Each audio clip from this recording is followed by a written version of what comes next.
Good morning, students. Today we are starting our first chapter from another book, which is Indian Economic Development.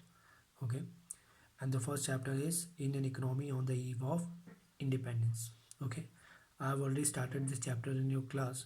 Okay, many of you were absent, so I am starting this chapter once again.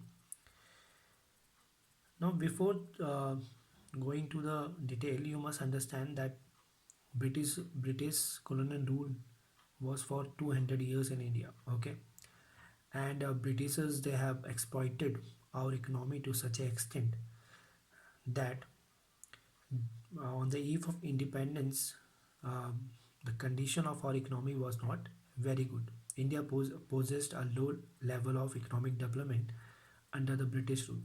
Okay, so to understand the condition of economy, we must understand our economy before the coming of British rule and the during of British rule. Okay. Now, before coming of British, India had an independent economy. Okay, and though Indian agriculture was main source of livelihood for the many people, okay, but various kind of manufacturing activities also took place. You know that Indian handicraft industries, they were great in demand. Okay, our cotton and silk, textile, metal, precious stone, they were great in demand domestically as well as uh, internationally also. Okay, and these products, they enjoyed worldwide markets, and we had a reputation of fine quality of material and high standard of craftsmanship. So all these were imports, all were seen as imports from India. So we can say that Indian economy was very good. Okay, and we were we have good amount of export from India.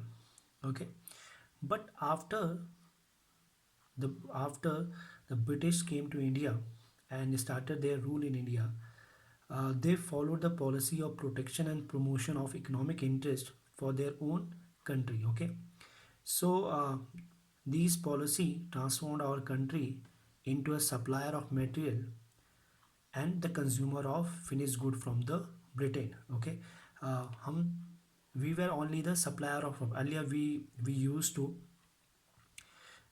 to send finished good, but now we were supplier of raw material. Okay, so during the time of British, our per capita income was very low. Okay, there was no industrial development.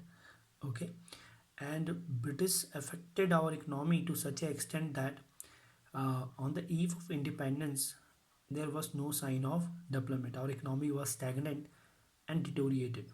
Okay, so state or to state of Indian economy, to study the state of Indian economy on eve of independence, we have to see the performance of various sector one by one. Okay, so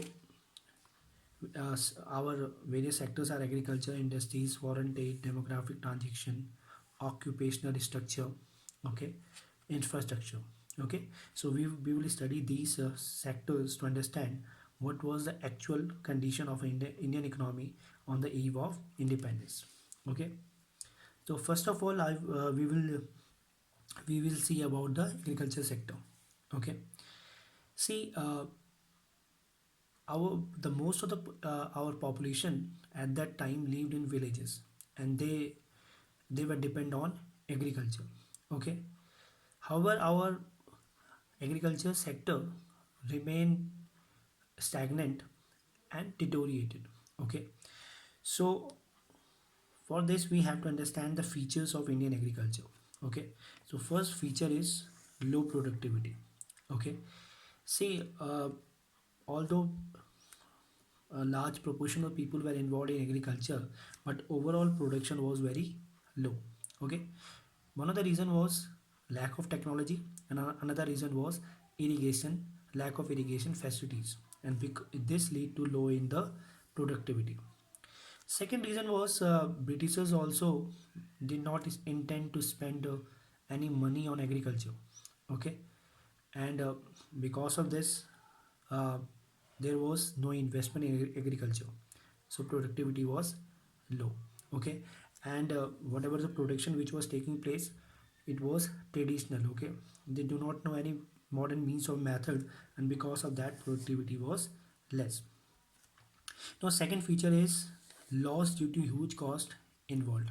Okay, see, agriculture agriculture involve lost agriculture, it needs lot of money or capital. Okay, now the owners of the soil, which were jamidars, okay, they were not involved in production.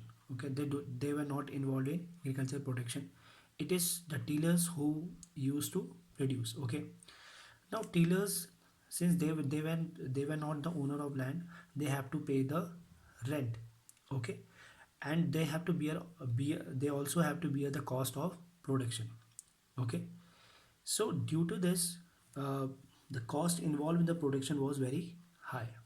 Okay, and dealers, they have, uh, after the production, they have very much uh, income with them. Okay, they earn very less income, and because of this, uh, they were not they were not happy in agriculture. Now third point is lack of means of irrigations. Okay, now Indian agriculture, it was dependent upon the monsoon for the water supply. Okay, and since we know that monsoon is unpredictable, so the production was